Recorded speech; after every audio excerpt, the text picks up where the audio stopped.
Good afternoon, YouTubers. Today we're going to be replacing this lower panel, and I'm going to be using just a basic adhesive to attach this lower panel with. We're going to be using a marine adhesive 5200. Now they make this in 5200, 4200. 5200 is a lot stronger.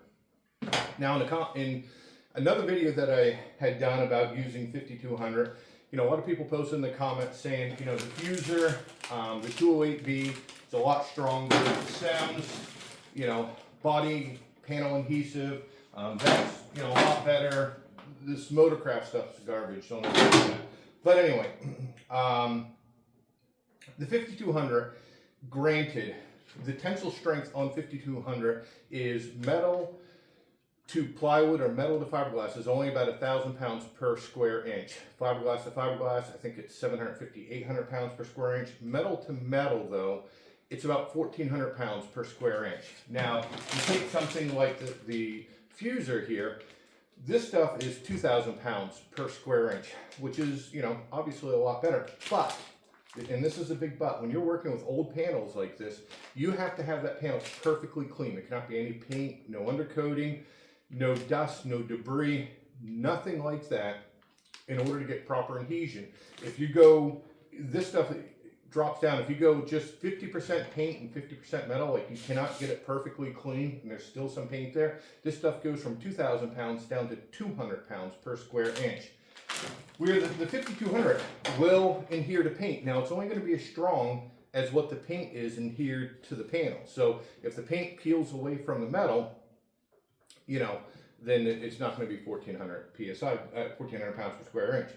But as long as, you've got a decently clean surface, wipe it down with acetone, you got, 50% of the paint off at least, you got some good deep scratches going in there. This stuff will adhere to it and will hold the panels on. I've used this stuff for years.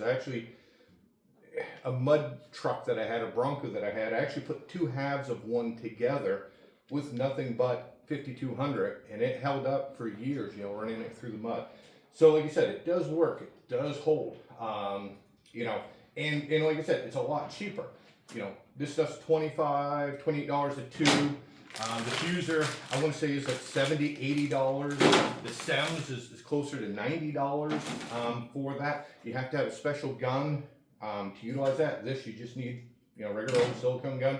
Like I said, the downside to this is it takes, depending upon the temperature, it takes 5 to 10 days to dry, to get hard. But once that bond is made, once it sticks, it's there, and it's there for good. So I'm going to go ahead, I'm going to mark this all out. Now, when marking it out, of course, you're going to need a Sharpie, tape measure, and a straight edge. But what you want to do is you want to measure, you want to get a point of reference, and you want to put a mark here so that you know how tall this is. Now, when I cut this, I'm going to be cutting this right across here, kind of like so, to get rid of, and that's just a rough line, but to get rid of the rust.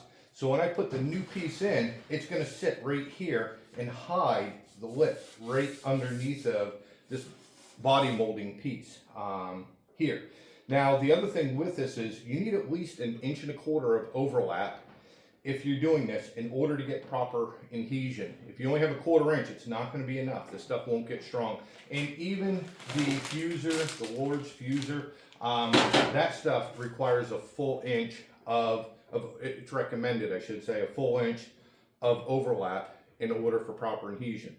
So, like I said, the more, the better. I'm going to try to, save as much of this as possible. So hopefully we get like 1.25 inches, maybe 1.5 inches if I incorporate a little bit of this curve. The more you get, the better. So, but like I said, for starters, the first thing you want to do is mark this here, mark it down at the other end for point of reference, so that when you put the new panel on, you make sure that it's not sticking down further or up further, and your body lines will be the same as what it was. Now, like I said, I don't really care about this truck. This is going to be just a beater truck I take in the Walmart parking lot and don't really care about if it gets dinged up. But that being said, if this was something that I cared about and something that I really wanted to look perfect, I would be putting the door on and off after I had this roughly, you know, just a few tack screws into it, just to make sure if any tweaking needs to get done, it'll get done before this stuff sets up. So that's something you may want to do if you do try to do this, is put it onto the truck. And like I said, it's going to be goopy, it's going to be nasty. Make sure you wear gloves. You're going to get this stuff everywhere, so make sure, you know, you've got some acetone handily by so you can wipe it down. But I'm going to go ahead and get started, get this all marked out, and then we'll be back. All right, we're back. Now, I don't know if you can see it here, but where I cut the inner, I've got a good, you know, 1.5 inches or so, yeah, 1 9/16 from there to here. Now, all you should really need is, like you said, you don't want to cut all the way through when you cut this panel here. You just want to cut through this outer skin here. And this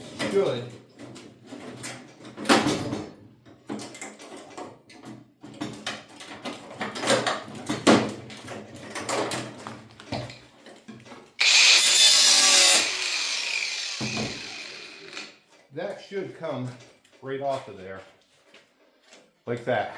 Now, as you can see up in here, we've got a little bit of rust in here that I'm going to have to put some rust treatment on, clean this up. But the rest of this, the bottom of this, I'm going to clean this all up. I'm going to clean this up. And the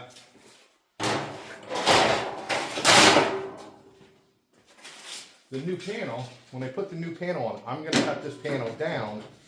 I'm going to put it on so that it aligns right about there.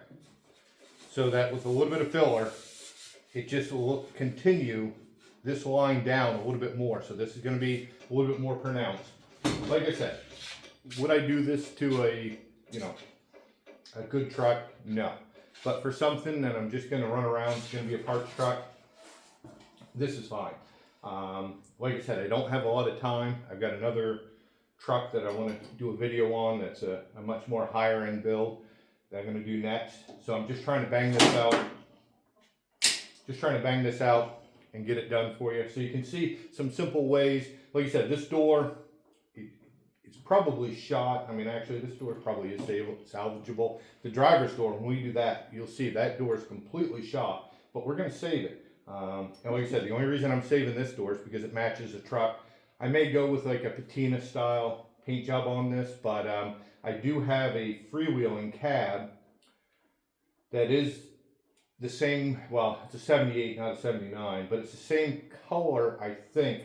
I'm going to actually have it scanned because I think it may have had even though the door code shows that it's the same color, I think it may have had a custom paint put onto it from the factory, and they just never changed the code on the door. And I don't see the sticker. Generally, there's a little sticker telling what the paint code is, but like you said, it is a different shade red than this, and we're gonna research that a little bit too. But anyway, let me get this cleaned up, and then we'll get back here. I'm gonna cut this panel down. I'm gonna show you what we're gonna do, and then we'll go from there. Another thing of an important note that I forgot to mention before, is you want to notch this out right here.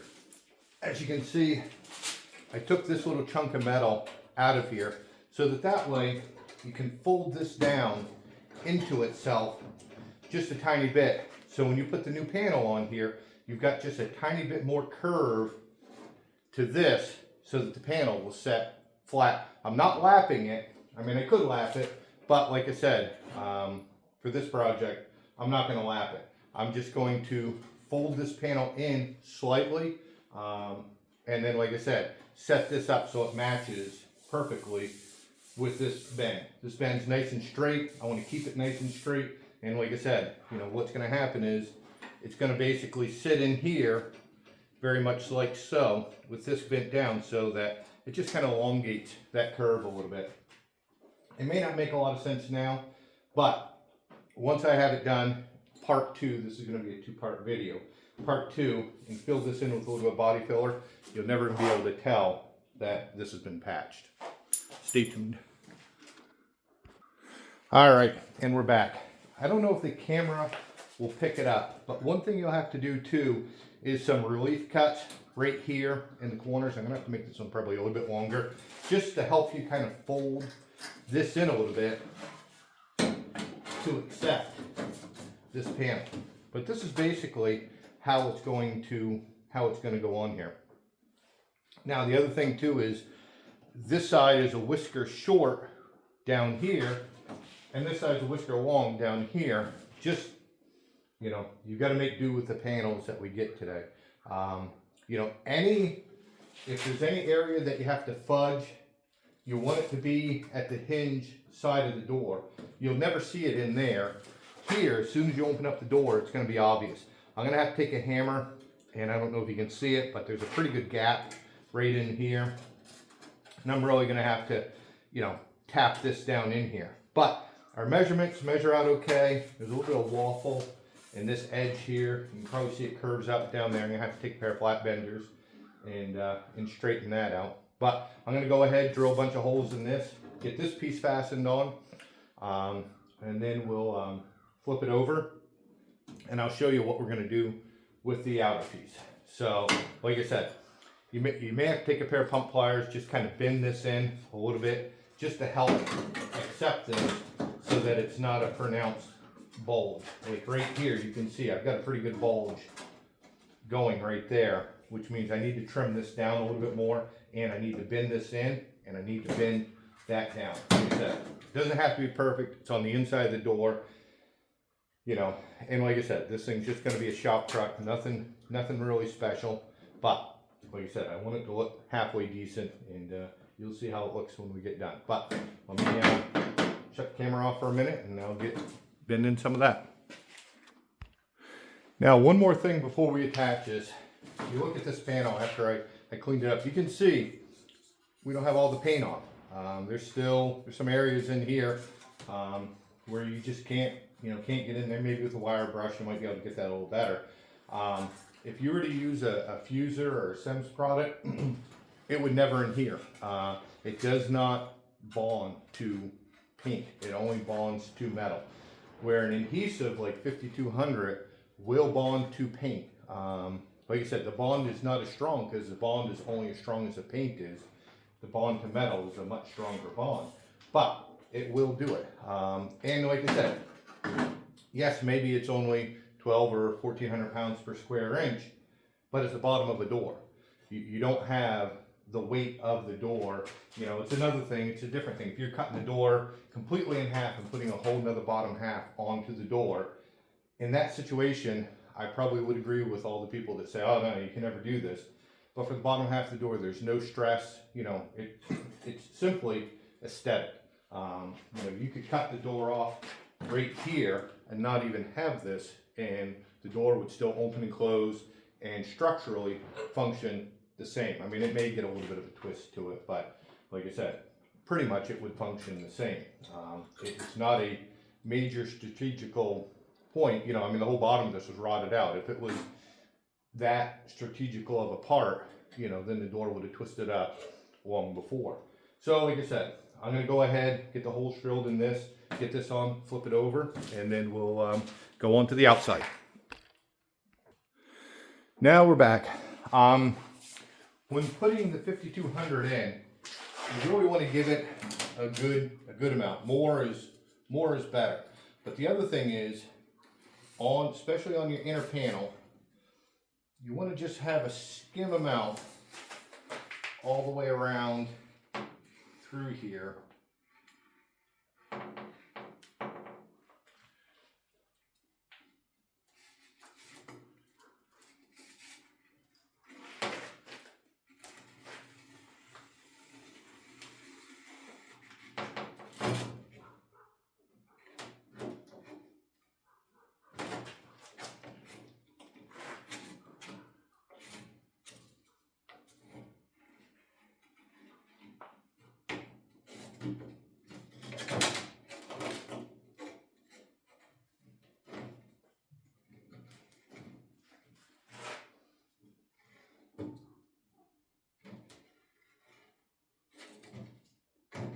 I think I said it before, this stuff is messy.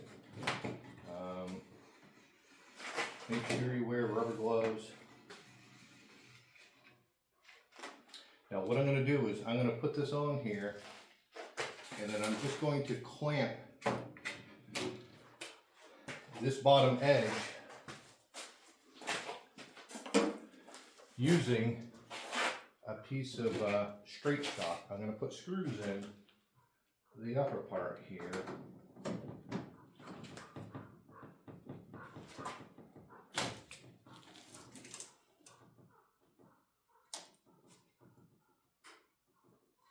It's real important to make sure this edge lines up. So I'm going to put screws across the top, and then this will go on the bottom and just get clamped on with a couple large C-clamps.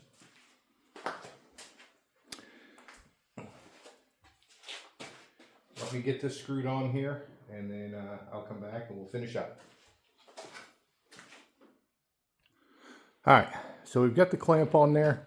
I don't know if this is going to show up on the camera, but there is a slight dip right in here, and I don't like it. So what I'm going to do is actually take a piece of angle, and right where the dip is, I'm going to drill this right here.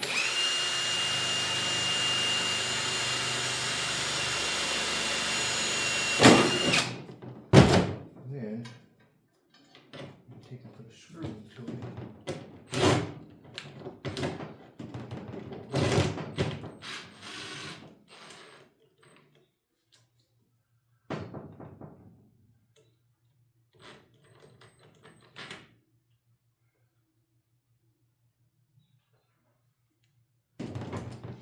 Just like that.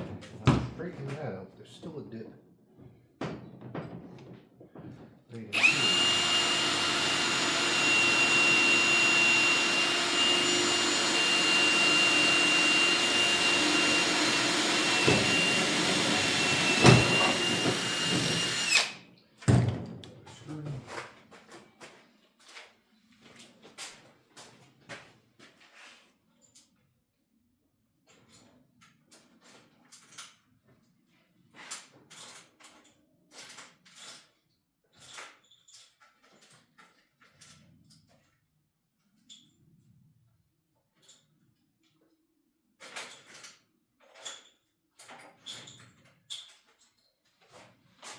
Running low with long screws. Now the other thing too is, like I said, this stuff is going to have to sit.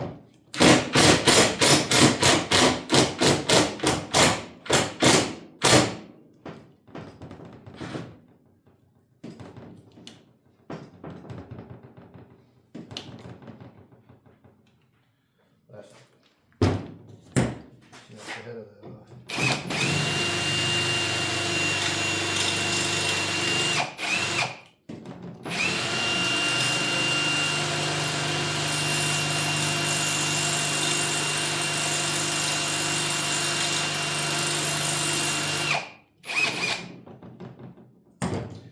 Nothing ever goes as planned.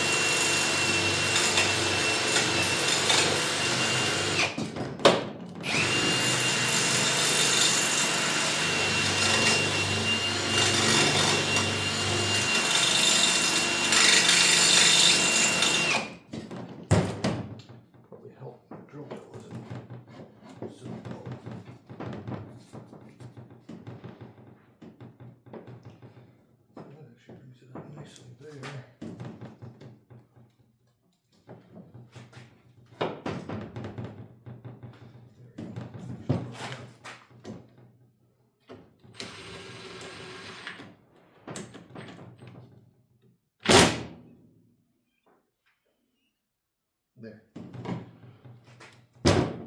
All right, now that's nice and tight all the way down through there. So, like I said, stay on your projects. It doesn't have to be, anything majorly complicated. If this is something you just want to, have a decent driver, You don't have to get into it. I could have welded this. I would have been hours and hours.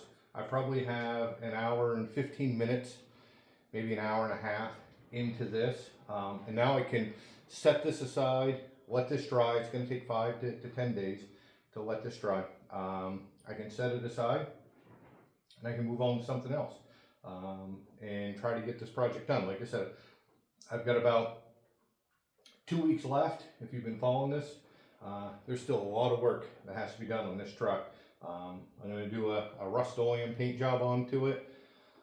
I may take an interior that I have out of a freewheeling cab. The cab's junk, but it does have everything except for the steering wheel.